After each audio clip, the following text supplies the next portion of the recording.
વિદ્યાર્થી મિત્રો, ધોરણ 10 અને 12ની પરીક્ષા માટે આપને ખૂબ ખૂબ શુભેચ્છાઓ। આવો પરીક્ષા આપતી વખતે વિદ્યાર્થીઓએ ધ્યાનમાં રાખવા જેવી અગત્યની માહિતી મેળવીએ।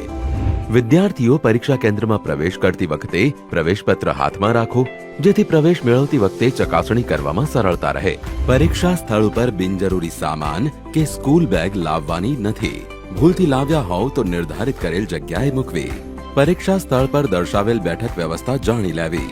પરીક્ષા સ્થળ ઉપર મોબાઈલ કે કોઈ ઇલેક્ટ્રોનિક ગેજેટ લઈ જવું પ્રતિબંધિત છે। તેમ છતાં આપની પાસે ભૂલથી મોબાઈલ કે ઇલેક્ટ્રોનિક ગેજેટ રહી ગયેલ હોય તો કેન્દ્ર પરના સ્ટાફ પાસે પરીક્ષા ખંડમાં પ્રવેશતા પહેલા જમા કરાવો। પ્રિન્ટેડ કે હસ્તલિખિત પરીક્ષાલક્ષી માર્ગદર્શક વાંચન સાહિત્ય ભૂલથી લાવ્યા હોય તો પશ્ચાતાપ પેટીમાં મૂકવું। પરીક્ષા નંબર મુજબ બ્લોકની ચકાસણી કરી પરીક્ષા ખંડમાં પ્રવેશ કરો। પરીક્ષા ખંડમાં આપવામાં આવતી સૂચના કાળજીપૂર્વક સાંભળો। દરેકને મુખ્ય જવાબ વહી મળી જાય ત્યાં સુધી શાંતિથી બેસવું।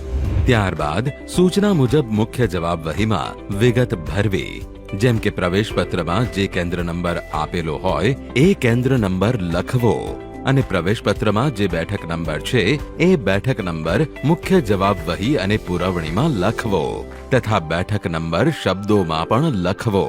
વિદ્યાર્થીઓએ સહી અચૂક કરવી। ત્યારબાદ વિષયનું નામ અને કોડ નંબર, પરીક્ષાની તારીખ અને જવાબની ભાષા લખવી। સીસીટીવી કેમેરા સમક્ષ પ્રશ્નપત્રનું પેકેટ ખોલવામાં આવશે અને વિદ્યાર્થી પાસે પ્રશ્નપત્રનું પેકેટ સીલબંધ છે તે બદલની ખાતરી કરાવી સહી લેવામાં આવશે। પ્રશ્નપત્ર પૂરું અને યોગ્ય મળ્યું છે તે ચકાસી લેવું। દરેક વિદ્યાર્થીઓએ બારકોડ સ્ટીકર પર લખેલ બેઠક નંબર તથા પ્રવેશપત્ર પર લખેલો બેઠક નંબર એક જ છે તેની ખાસ ચકાસણી કરી લેવી। પરીક્ષા દરમિયાન આપના પ્રવેશપત્ર પર નિરીક્ષકની સહી કાળજીપૂર્વક કરાવી લો। મુખ્ય જવાબ વહી અને પુરવણી મળ્યાના પત્રક પર સહી કરવી।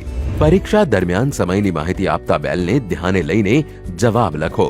10 મિનિટ બાકી હોવાનો બેલ વાગે ત્યારે પુરવણી જોઈતી હોય તો લઈ લેવી અને દોરાથી મુખ્ય જવાબ વહી અને પુરવણી બાંધી દેવી તથા સરવાળો કરી તેની સંખ્યા લખી દેવી।